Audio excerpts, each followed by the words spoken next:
माता सीता का हरण होने के बाद भगवान राम को लंका तक पहुंचने के लिए एक विशाल समुद्र पार करना होता है। जिस समुद्र को पार करने के लिए समुद्र देवता भगवान राम से एक पुल बनाने को कहते हैं, पर इतने विशाल समुद्र में पुल बनाना तो असंभव सा मालूम पड़ता है। पर समुद्र देवता पुल बनाने के लिए खुद ही एक सुझाव देते हैं। सुझाव अनुसार जिस भी पत्थर पर राम का नाम लिखा होगा वो उस पत्थर को डूबने नहीं देंगे, जिससे कि समुद्र पर पुल बनाने में ज्यादा समय नहीं लगेगा। इतना सुनते ही प्रभु राम की वानर सेना ने पुल बनाने का बेड़ा अपने ऊपर ले लिया। फिर उनकी वानर सेना भारत को लंका से जोड़ने के लिए समुद्र के ऊपर पुल बनाने के काम में लग जाती है। पुल बनाने के लिए पत्थर पर भगवान श्री राम का नाम लिखकर पूरी सेना समुद्र में पत्थर डालती है।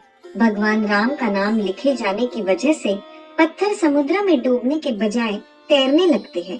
ये देखकर सभी वानर काफी खुश होते हैं और तेजी से पुल बनाने के लिए पत्थर समुद्र में डालने लगते हैं। पुल बनाने के लिए अपनी सेना के उत्साह, समर्पण और जुनून को देखकर भगवान राम काफी खुश होते हैं। उस वक्त वहाँ एक गिलहरी भी थी जो मुंह से कंकड़ उठा उठा कर समुद्र में बड़े पत्थरों के बीच में डाल रही थी। उसे ऐसा बार बार करते हुए एक वानर देख रहा था। कुछ देर बाद वानर गिलहरी को देखकर मजाक बनाता है। वानर कहता है, ए गिलहरी, तुम इतनी छोटी सी हो, समुद्र से दूर रहो, कहीं ऐसा ना हो कि तुम इन्हीं पत्थरों के नीचे दब जाओ। ये सुनकर दूसरे वानर भी गिलहरी का मजाक बनाने लगते हैं।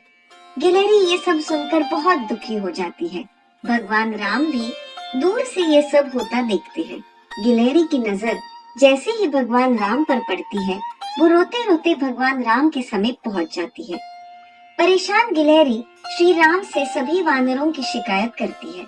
तब भगवान राम खड़े होते हैं और वानर सेना को दिखाते हैं कि गिलहरी ने जिन कंकड़ों व छोटे पत्थरों को फेंका था, वे कैसे बड़े पत्थरों को एक दूसरे से जोड़ने का काम कर रहे हैं।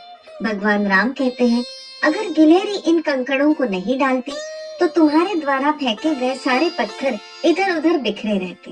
ये गिलहरी के द्वारा फेंके गए पत्थर ही है जो इन्हें आपस में जोड़े हुए हैं। पुल बनाने के लिए गिलहरी का योगदान भी वानर सेना के सदस्यों जैसा ही अमूल्य है। इतना सब कहकर भगवान राम बड़ी ही प्यार से गिलहरी को अपने हाथों से उठाते हैं।